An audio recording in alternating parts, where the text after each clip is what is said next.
이해찬 당대표의 속개 선언으로 더불어민주당 제123차 최고위원을 속개하겠습니다. 제123차 최고위원을 시작하겠습니다. 속개하겠습니다. 이해찬 당대표의 발언이 있겠습니다. 당정청은 일본의 비상식적인 수출 규제 움직임에 단호하고 철저하게 대응을 해야 할 것 같습니다.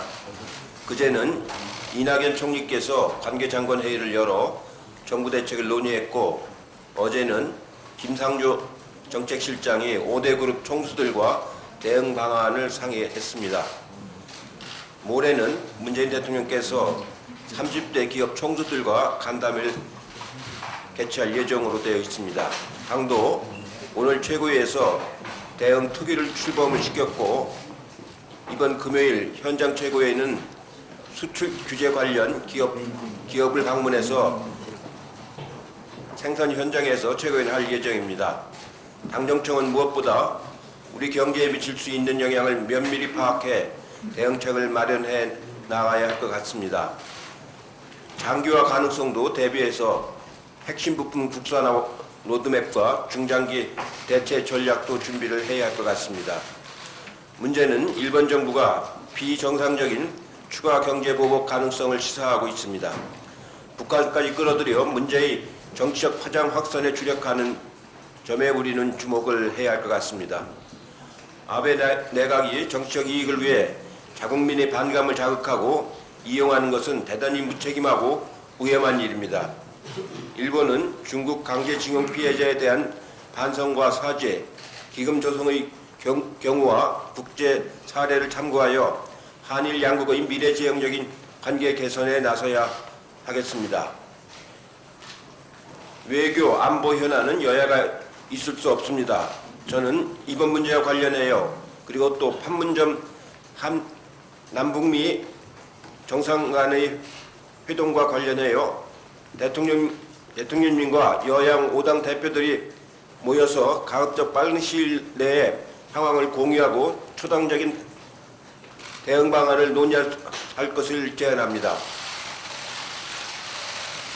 지난 금요일 광주 세계 수영 선수권대회 선수촌에서 현장 최고회의를 개최했습니다.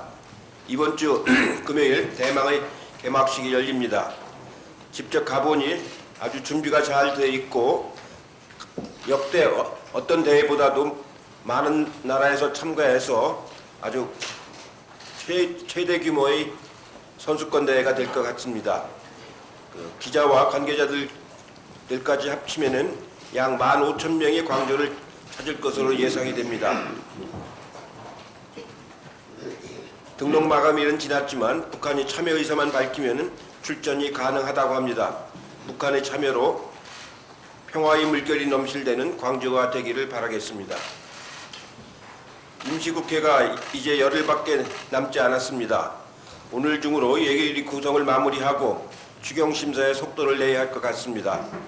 세계 경기 둔화, 미중 무역 갈등에 일본의 경제 보복까지 내 여건이 쉽지 않은 상황입니다. 재정의 적극적인 역할이 더욱 중요한 시점입니다. 상임위와 예결위 심사와 본회의 의결과 마치려면 시간이 빠듯합니다.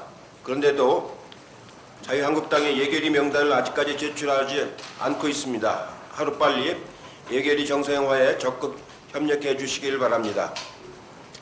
잠시 후 법사위에서 윤석열 검찰총장 후보자의 인사청문회가 열립니다.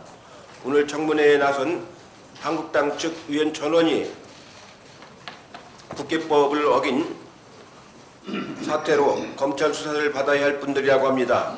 참으로 어색하기 그지없습니다. 오늘 청문회는 아니면 말고식의 정쟁 유발 청문회가 아니라 국민 눈높이에 맞는 검찰개혁에 화답하는 청문회가 되기를 기대합니다. 이상입니다. 네, 다음은 이인영 원내대표의 발언이 있겠습니다. 아베 총리와 일본 강요들에게 무책임한 발언을 자제해 줄 것을 엄중히 촉구합니다. 아베 총리는 수출 제재 조치가 보복성 조치라는 점에 이어서 최근 한국에 대한 수출 규제 강화의 이유로 수출 규제 조치가 북한과 관련되어 있음을 시사했습니다. 하기우다 간사장 대행은 한국에 수출한 화학물질의 행선지를 알 수 없는 일이 있었다라고까지 했습니다. 최종 행선지가 북한이었다 이런 주장입니다.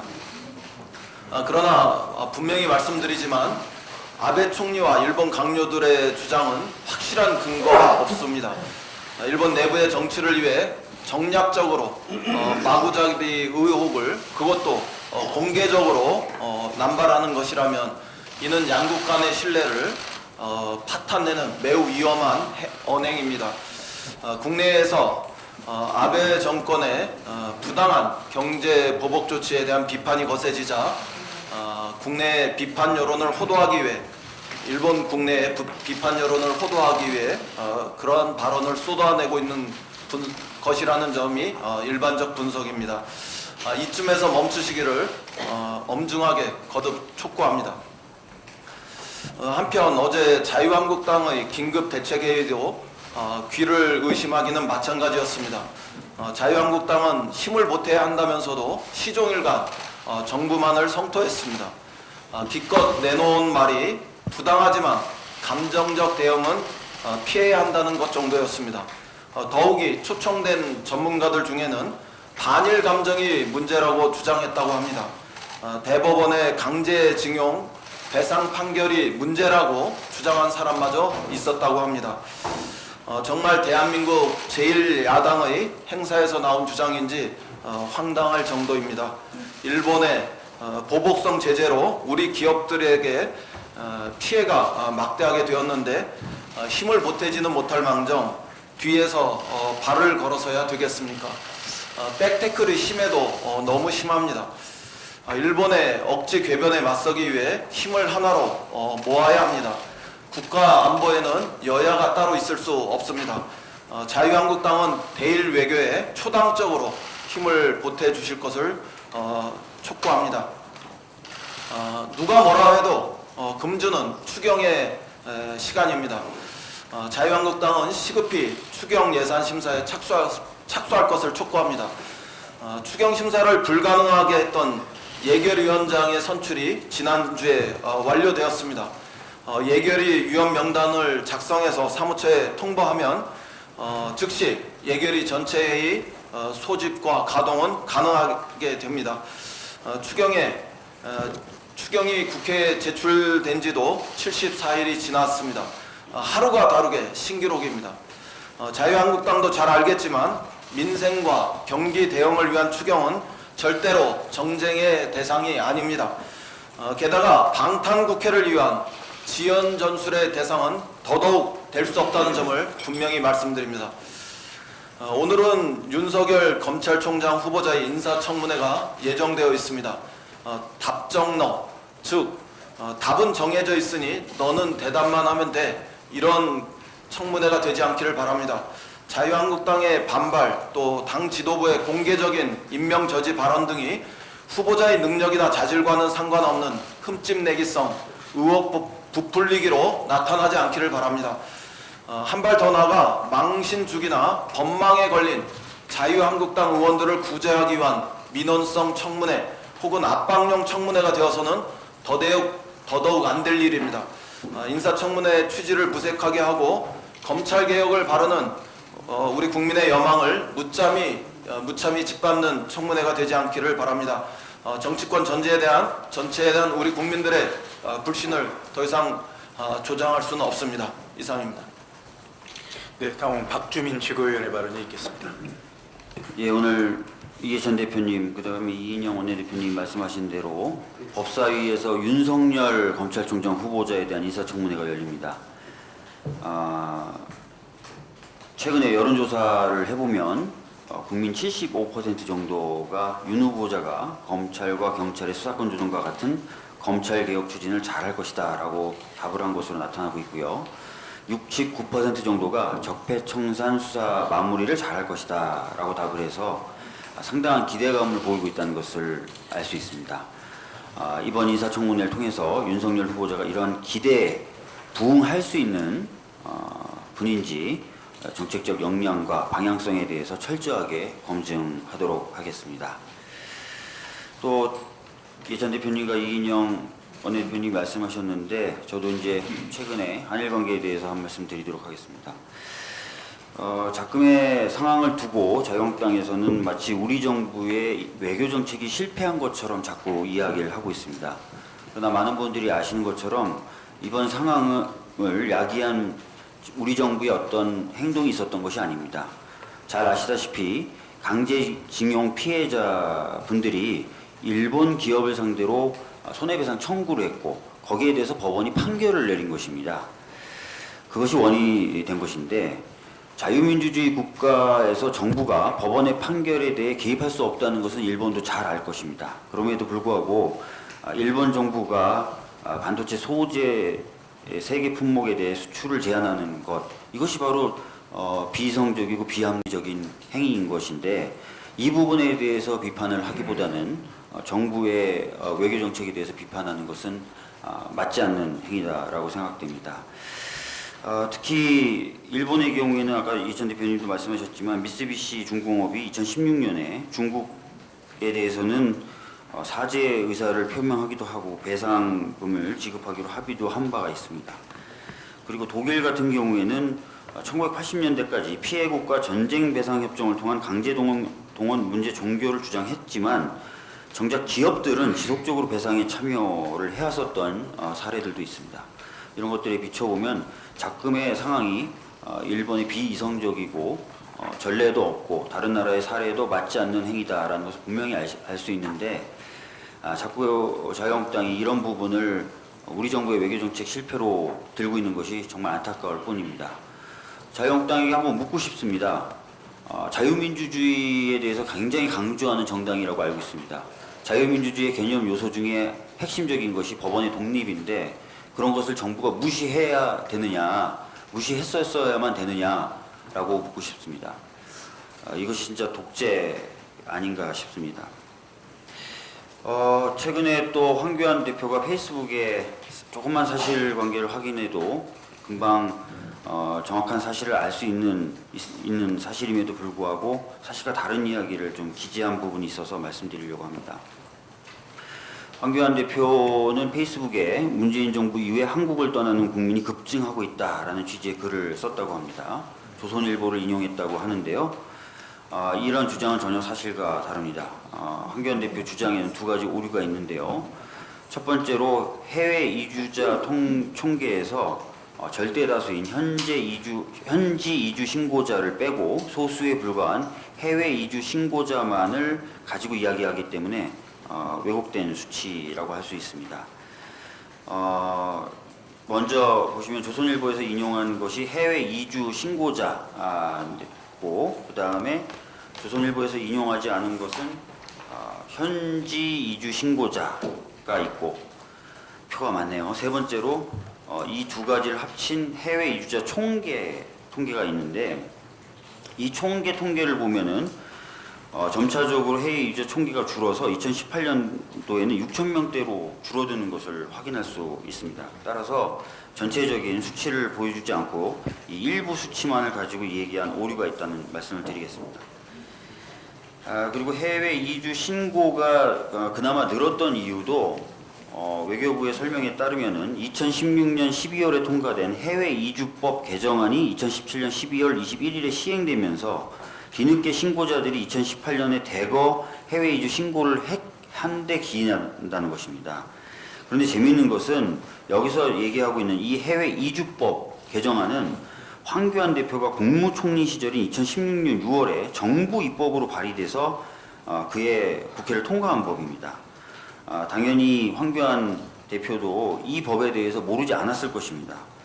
그럼에도 불구하고 이렇게 왜곡된 수치 그리고 본인이 충분히 알았을 것인 이 법안의 개정과 그 영향에 대해서 무시하고 사실관계를 제대로 확인하지 않은 채 주장한 것인데 자꾸 이런 일들이 반복되니까 저희들도 지적하는 데 지칩니다. 좀 정확하게 사실관계를 확인하시고 앞으로는 발언을 해주셨으면 좋겠습니다. 이상입니다. 최고위원의 발언이 있겠습니다. 네, 당대표님, 원내대표님 또 최고 다 말씀하셨는데요. 최근에 한일 관계를 보면서 우리 국민들은 굉장히 많은 생각을 하고 계실 것으로 생각이 듭니다. 과거 식민지 지배의 과정, 그다음에 해방 이후에 우리가 한일 관계 지독한 어떤 관계의 어떤 정상화를 기대해 왔는데 여전히 기울어진 운동장이 있구나 하는 그런 생각을 하면서 많은 국민들이 안타까워하기도 하고, 또 한편으로 이번 기회를 한일 관계를 새롭게 설정하는 계기로 삼아야 된다 하는 얘기가 굉장히 다양하게 크게 나오고 있는 것은 의미 있는 일이라고 생각합니다. 일본을 극복하자는 얘기는 굉장히 오래전부터 있어 왔습니다. 그래서 우리가 스포츠와 문화, 굉장히 다양한 분야에서 대등하거나 또는 극복한 분야가 있었고, 산업 분야에서도 반도체나 또 스마트폰, 또 디스플레이, 여러 가지 분야에서 앞서는 분야들도 있습니다. 그런데 여전히 소재 부품 분야는 예속 관계라고 할 수는 없겠지만, 이른바 비교 우위에 의한 분업 체계라고 할까요? 국제 무역 질서에서 그런 질서가 유지돼 왔는데, 최근에 일본이 완전히 국내 정치용으로 이 국제 무역 질서를 희생시키는 참으로 무모한 결정을 한 것을 보면서 소재 부품 산업을 우리가 제대로 육성해서 이 관계를 끌어내야 되겠다 하는 그런 의지가 강해지고 있다. 이것은 굉장히 의미 있는 일이라고 생각합니다. 정말로 한일 관계를 새롭게 설정하는 계기가 돼야 되고 만들 수 있을 것이라는 그런 확신이 들기도 합니다. 수출 규제는 정치보복이라는 일본 언론과 일본 정치권, 심지어 열린여당인 공명당까지도 이것에 대한 비판을 했고, 이것이 국제 무역 질서를 근본적으로 뒤흔드는 매우 위험한 일이다 한 그런 세계 여론이 나오자 아베 총리, 아베 정권은 이것이 마치 대북 제재를 대한민국이 소홀히 하고 있는 것처럼 전형적인 대북팔이, 안북팔이를 하고 나섰습니다.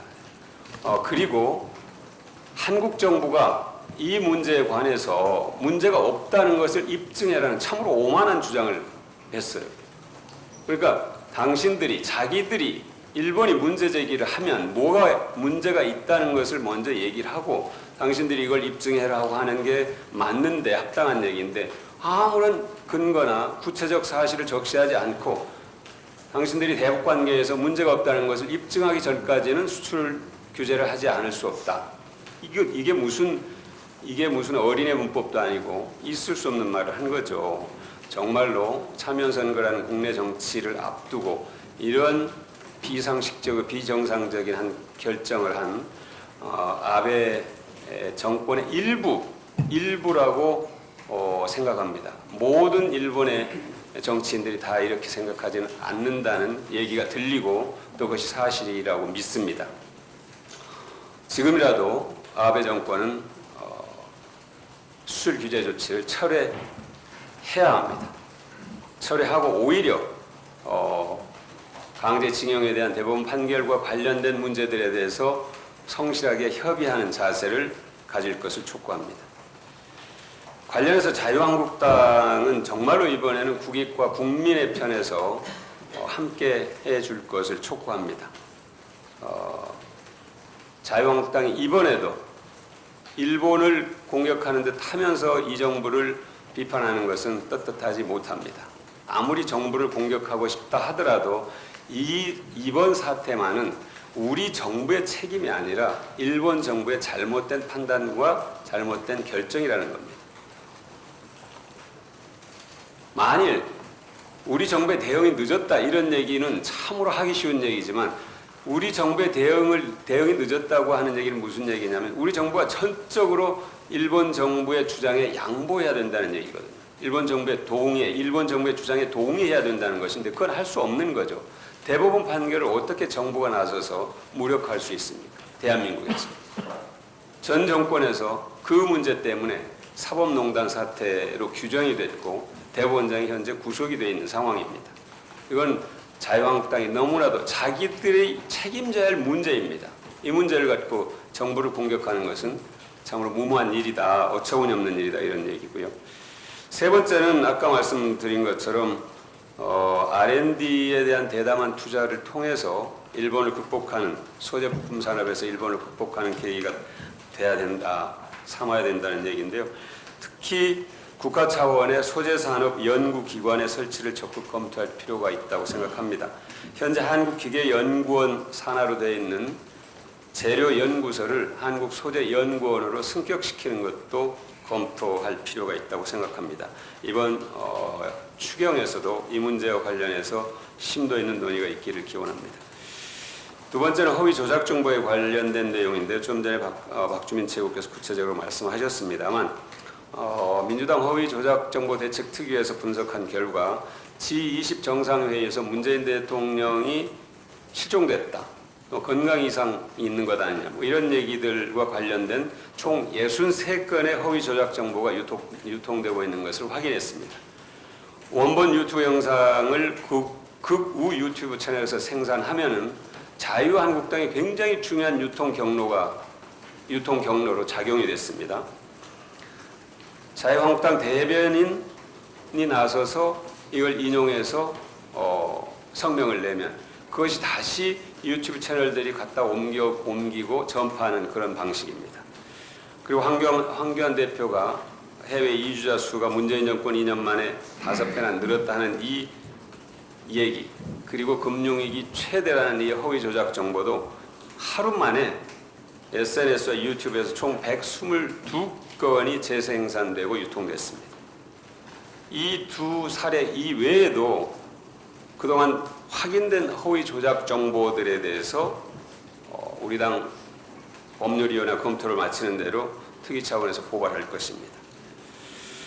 자유한국당은 허위 조작 정보가 주는 단맛의 유혹에서 벗어나기 바랍니다.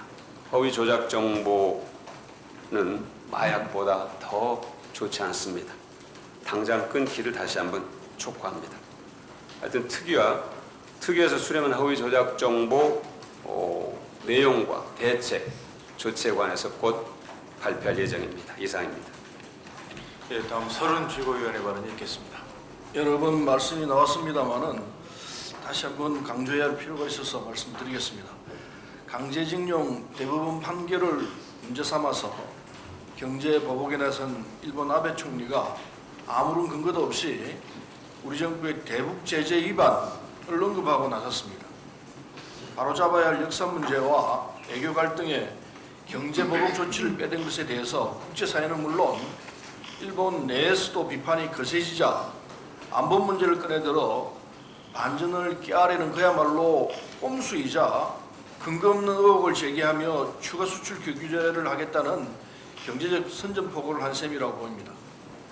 일본은 보복성 협박을 중단하고 우리 정부에 대해 제기한 대북 제재 위반 의혹의 근거를 명확히 밝혀야 할 것입니다. 실체도 없는 가짜 뉴스까지 동원하면서 이웃 국가에 대한 경제 보복을 합리화하려 한다면은 일본 스스로 국제사회에서 자국의 이상을 떨어뜨리는 행동으로 국제사회의 비판을 피할 수 없을 것입니다. 우리 정부는 오직 국익만을 생각하고 총력 대응해 주기 바랍니다. 일본 기업과 경제에 미치는 영향 등 상황 분석을 면밀하게 하고 기업인들과 긴밀하게 소통하고 협력하면서 이번 사태를 슬기롭게 풀어나가길 바랍니다. 이어서 이번 국회가 민생국회 더불어 평화국회가 되어야 한다는 점에서 말씀 올리겠습니다. 역사적인 남북미 정상의 판문점 만남이어서 금주 미국의 대북 실무 담당자인 스티븐 비건 대북 특별대표와 우리 측 이도훈 한반도 평화교섭본부장이 유럽에서 만남을 가질 예정인 것으로 보입니다. 지난 30일 트럼프 대통령과 김정은 국무위원장이 실무협상을 재개하기로 합의한 이후 이루어지는 만남인 만큼 한미 간 의견 조율을 거쳐서 곧 북미 실무협상이 재개될 것으로 판단됩니다.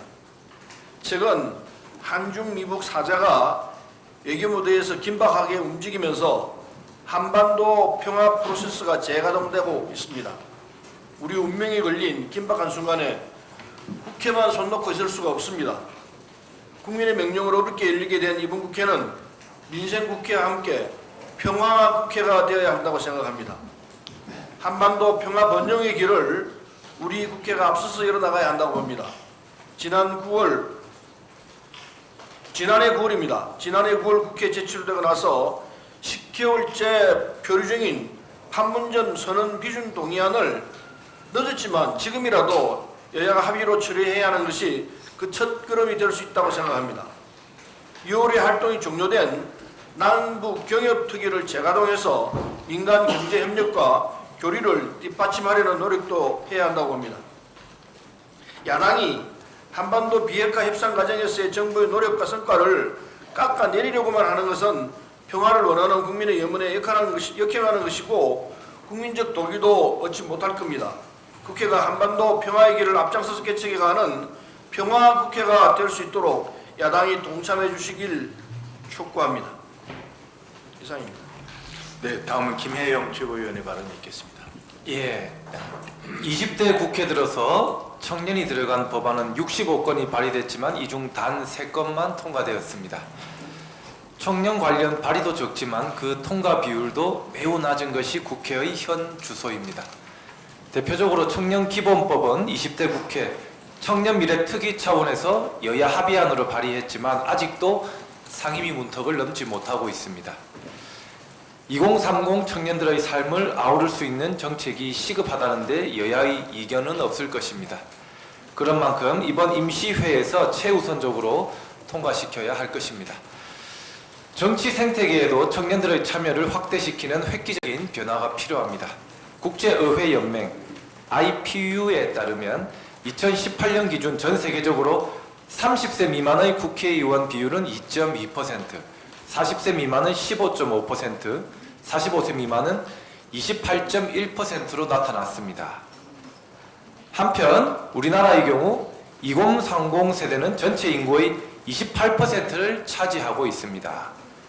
그런데 국회의원 비율을 보면은 30세 미만은 0%, 40세 미만은 0.7%, 범위를 45세 미만으로 늘려도 그 수치는 6.33%로 매우 낮습니다. 조사에 참여한 IPU 150여 개국 가운데 모두 최하위권을 기록하고 있습니다. 급격한 인구 구조의 변화, AI 로봇 기술의 발달, 저성장 등 사회 경제적 변화의 직격탄을 맞는 청년 세대의 대표자 한두 명만 구색 맞추기 격으로 들어가 있는 것이 국회의 현실입니다. 청년의 과소 대표성으로 인해 중요한 정치적 의사결정에 청년들의 의견이 충분히 반영되지 못하고 있습니다. 정치권에서도 청년을 동원하고 소비하는 방식이 아닌 우리 사회의 의사결정 구조에 진입할 수 있도록 장벽을 허물어야 합니다. 더불어민주당에서는 산적해 있는 청년 의제들을 해결하기 위한 정책 마련에 계속해서 힘써 나갈 것입니다. 또 청년의 삶의 다양성을 반영할 수 있도록 고졸, 지방대 출신, 비정규직 노동자, 워킹맘 등 실제 다양한 청년 계층과 직역을 대변할 수 있는 이들이 정치 영역에 진출할 수 있는 방식을 끊임없이 고민해 나가겠습니다. 이상입니다. 네, 다음은 남인순 최고위원의 발언이 있겠습니다. 네, 그 아베 정부가 일본군 위안부 강제 동원도 계속 부정을 해왔었습니다. 그러더니 이번에 그 우리 대법원의 강제징용 피해자 배상 판결 이후에 무역 절차를 정치 도구화하는 정말 비겁하고 졸렬한 보복 조치에 국제적 비난이 지금 끌어오르고 있습니다. 한일 청구권 협정은 국가 대 국가의 협정이고 태평양 전쟁 당시에 강제징용 피해자의 개인 청구권까지 없어지는 것은 다 아는 명확한 사실입니다. 강제동원 피해자들의 위자료 청구권을 소멸하지 않았다는 것이 우리 대법원의 최종 판단입니다. 앞에서도 얘기가 나왔지만 2016년 일본 미쓰비시 중공업은 중국인 일제 강제동원 피해자에게 10만 위엔을 지급하기도 했지만 통렬한 사과의 뜻도 표명한 바가 있습니다. 일본 아베 정부의 반도체 소재 등 한국의 수출 규제는 양국의 국민 감정에 악영향을 주고 결국 부메랑이 되어서 아베 정권과 일본 경제에 역풍이 돌아갈 수 있음을 명심하기 바랍니다. 예, 지난 6일 정말 참혹한 가정폭력의 현장을 온 국민이 볼 수밖에 없었습니다. 베트남 이주 여성이 한국인 남성에게 무자비하게 폭행을 당하는 영상이 SNS에 공개가 되었습니다. 이 영상은 일파만파 퍼지고 있고 가정폭력의 끔찍함을 다시 한번 일깨워주고 있습니다. 이날 폭행 현장에는 2살 배기 아이가 있었습니다. 이번 기회에 결혼 이주 여성에게 가하는 폭력에 대해서 한국 사회가 관대하지 않음을 보여줘야 합니다.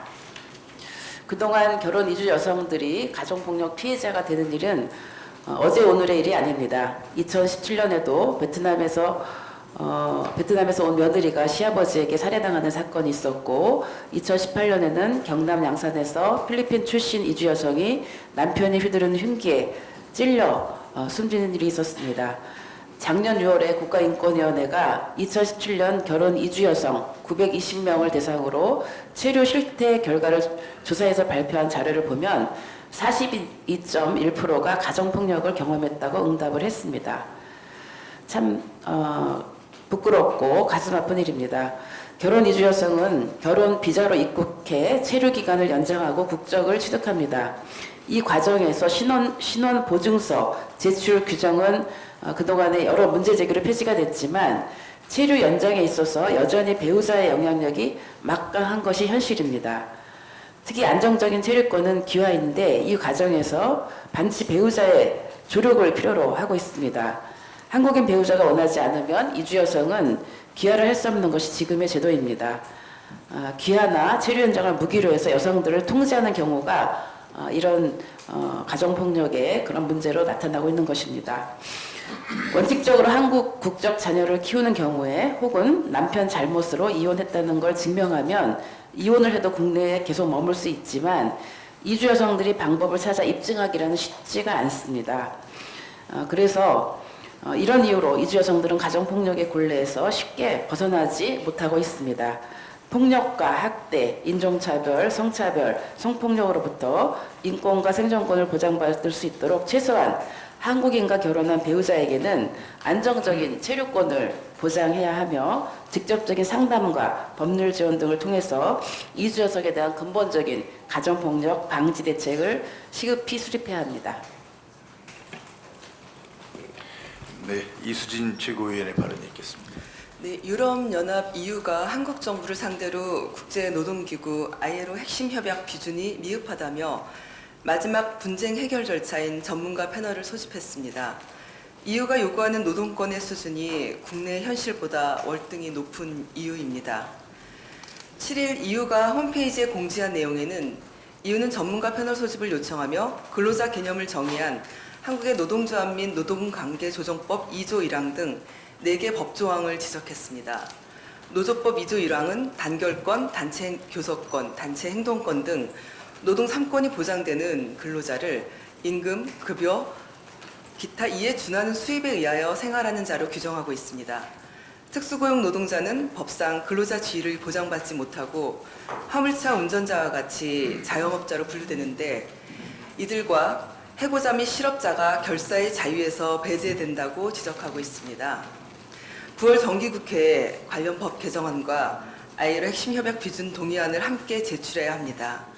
과거부터 경제성장 지표는 올라갈수록 노동권은 제자리 수준이었기 때문에 EU가 요구하는 수준과 격차가 벌어지지 않았나 생각됩니다. 소득과 분배, 노동소득 분배율이 얼어붙었기 때문에 경제성장마저도 얼어붙지 않았을까 우리 사회가 고민해봐야 될 것 같습니다. 이상입니다. 네, 다음은 이형석 최고위원의 예, 발언이 대표님께서도 언급을 해주셨습니다만 올해 우리나라에서 개최되는 유일한 국제 스포츠 행사인 2019년 광주 세계 수영 선수권 대회 개막이 이제 나흘 앞으로 다가왔습니다. 지난주 금요일 이해찬 대표님을 포함해서 지도부가 직접 광주 현장을 찾아서 대회를 준비 중인 광주시를 격려하고 그리고 또 대회의 성공적 개최를 기원하면서 북한 선수단의 참여를 일성으로 염원한 바 있습니다. 이번 세계 수영선수권 대회 슬로건이 평화의 물결입니다. 이 평화의 물결이 펼쳐질 수 있도록 대회가 이제 얼마 남지 않았습니다만 다시 한번 북한 선수단의 극적인 참여가 이루어질 수 있기를 다시 한번 기원합니다. 자유한국당 지도부의 이 천박한 노동관의 우려를 표하지 않을 수 없습니다. 지난 4일 낙영원 원내대표는 국회 교섭단체 연설에서 노동자유계약제와 노동조합의 사회적 책임법 도입을 제안했다고 합니다. 이러한 발상은 황교안 대표의 외국인 노동자에 대한 차등임금제 도입 발언과 함께 자유한국당이 얼마나 퇴행적 노동관을 갖고 있는지 그대로 드러내고 있다고 판단됩니다. 자유한국당 지도부는 이런 노동 문제와 관련해서 발언이나 언급하기 전에 노동관계법 그리고 ILO 협약 등에 대해서 먼저 숙지하시고 발언해 주실 것을 다시 한번 촉구합니다. 네, 이상으로 모두발언을 마치고 회의를 비공개로 전환하겠습니다. 언론인 여러분의 협조를 부탁드립니다.